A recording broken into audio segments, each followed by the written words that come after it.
Big production. What is good, squad? So we're gonna go over the Ncbtrades crypto ETF. It's been a while since I did one of these. So I know I just posted a video on Glxy. I'll make this one short. But overall, what we're watching here on Glxy is 1 month ago, we had a major day in the market where a bunch of buyers came in and bought the stock up. We broke out of a major range, right? This descending triangle pattern. We broke out massive. So now 1 month later, we've hit a major resistance and we've consolidated back into that zone. So we're looking for the bulls to defend where they broke out from 1 month ago, which it looks like they're doing that. We're starting to get that base, and when we zoom into the 2-hour time frame, it's starting to look a little bit nicer. We're looking in a closer perspective. We're watching for this 1735 zone because we've been rejecting once, twice, 3 times, right? So if we can start to curl up and break over that 1735 zone, it will be looking mint for Glxy to the upside. And keep in mind, right? This chart has major correlations with Bitcoin. So overall, we're mad bullish Glxy. Technically, this could be a weekly higher low that's starting to have been printed right here. But overall, the stock, in my opinion, is still bullish. Now, when we're watching DeFi, again, look what happened back here on DeFi. This was last year from March to July. We had one major trend line that was holding us back here. You could draw it however you want. Either way, it's evident. This was a massive downtrend. And we ended up breaking up over. Big spike in volume came in. And a few different things changed, right? A few characteristics switched up. The downtrend one completely changed.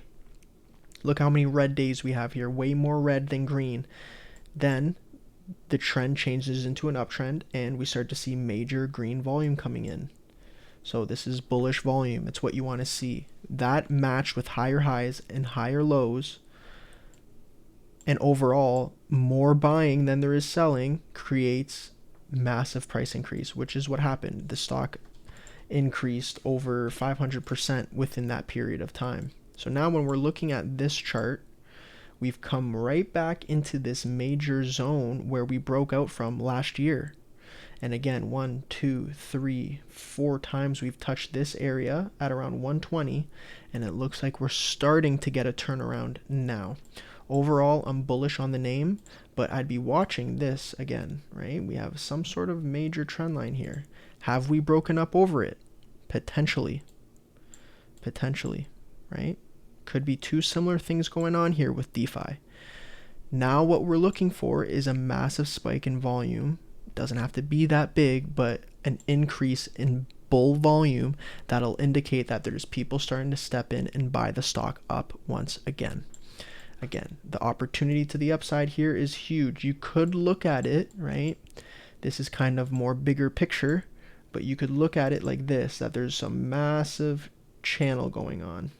It's not the prettiest channel, and if anything, it could be drawn out a little bit more like this. Not really, to be honest. Yeah, you could draw it out like this, I guess. Yeah, it could be something like that.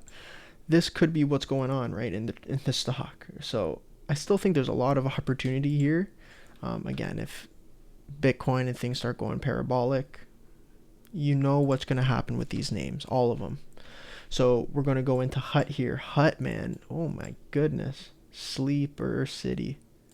I don't think the name should be this butchered, but I mean, hey, this is what happens when, like, the market has died down in terms of there's more negative news coming out than there is bullish. People aren't as euphoric to buy. Think of it like this also. There's people who are scared shitless to invest in the markets because of what's happened. Because of this shit. You buy up here and then you get smoked. So there's people who are terrified.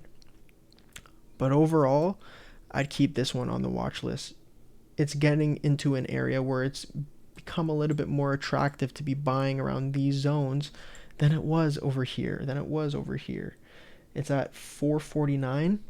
I don't think we'll see it at 449 for much longer. Now, you're probably thinking, how can you tell? How do you know? Well, overall, the stock has been in a downtrend. We can't break up to new highs. There is some resistance above, but if we're looking at this from a risk to reward perspective, the chart is coming into a zone that is way more interesting and should act as demand.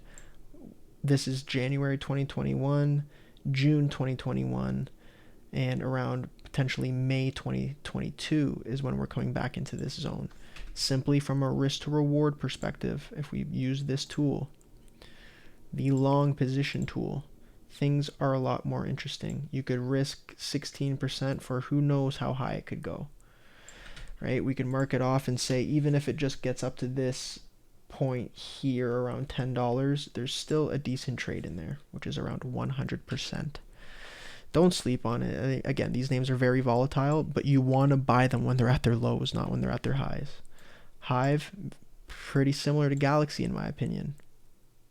We're at a point in the chart where, look, we're basing out hard, major base in this range. So we want to see us continue to coil, slowly curl up, and create that ascending triangle pattern. It might be a little bit longer to develop, but something like this. This is our clear resistance. 289. Reject, reject, reject. We might want to play in this zone for a bit until we get that breakout, and then this will start to act as support eventually when we look back at it. But this is, again, the bullish case for these names. It's taking a while. Well, and you're wondering, but why is it taking a while? Well, dude, 1600% is not normal, and that happened within less than a year. Massive opportunity. Go check my videos, straight up. I posted a video of Hive when it was at 52 cents. And I said, this stock might even go up to like 350 or something, because look, this is where it was at previously. And then it happened. But no one took that trade because it seems insane. But then they want to take the trade when it's at like $6-7. Again, it's going to take time for us to break those levels. If we look at it from this perspective, right? This is a major resistance zone. We're going to have to break it down. It's going to take so much time. It's going to take so much time. I definitely still think there's opportunity here. Hive might be one of those names where we get bought out by a larger miner, whether it's Glxy or Hut or something like that. Who knows? But there's still opportunity. From a technical perspective, we're looking decent too. Mara, so there was not a bull flag here. We got faked out.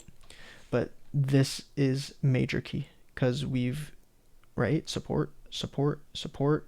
We break below it, resistance, resistance.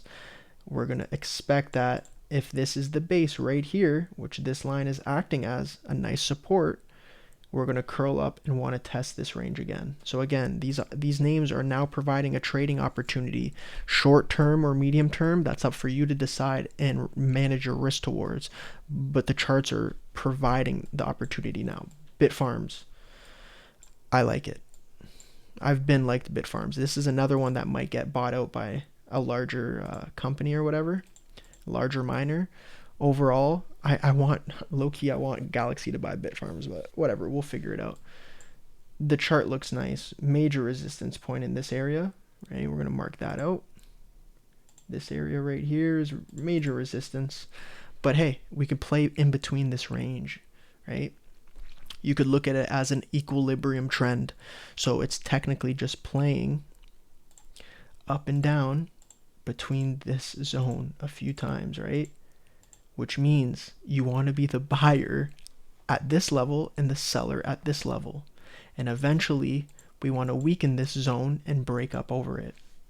So again, it's super easy to break down. You just have to manage your risk properly. So now you're thinking, how do I manage my risk? Well, okay, how much money are you willing to lose? That's the first question that you should ask if you're trading or investing in the market, right? Say you have $3,000. If out of that $3,000, you're only willing to lose 500 on this name, then only invest 500.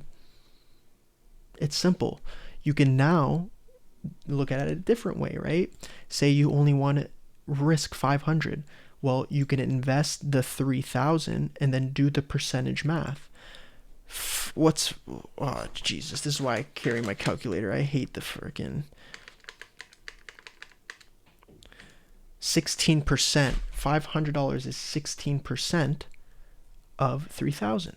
So now if you're buying in at this level, you could put all of your $3,000 in and watch and see. If it breaks below 16%, you sell. That right there is a 2.56 to 1 trade. So there's your opportunity. Are you going to take it or not? Again, for some people that might not be obvious to do, right? But hey, you learn something new every day. You just got to watch, I don't know, maybe 10-minute videos here and there. So this is SI back at this lower trend line. We like that. So we're going to watch that. And we're going to see if it's going to now reverse to the upside. Potential morning star candlestick pattern popping up right here.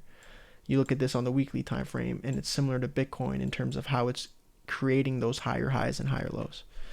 Coin, this is the Canadian coin. We're starting to base out around this 82-cent range sideways. Doesn't look too hot right now, but I mean, you want to watch it just in case it does have some upside opportunity, because we did explode and we just might need a little bit more of a while to consolidate before we get a new bull run. Excuse me. This is Coinbase, not tokens.com. Again, this lower trend line. Do we have any bullish divergence? We do have bullish divergence. I want to keep that in mind. Usually when there's bullish divergence on a chart, it's a sign that we could be ready to curl to the upside. And again, this is a weekly bullish divergence. It's been happening since late January. So when the price goes downward on the lows, but on the RSI, the price is rising, it's telling you that people are still buying the stock regardless of the price going down. And we have Wndr here. So this one's taken a little bit of beating. This one's my sleeper out of all these names. I think that there's still massive opportunity here. You do not want to sleep on it. Increase in bull volume coming in on the day. Even though we're still got some wicks rejecting it, we want to see if the next couple days we still grind to the upside. Overall, big investors in this name like Kevin O'Leary, Sam Bankman-Fried, don't sleep on Wndr. The opportunity is still for sure available for us. So that's the breakdown. Peace.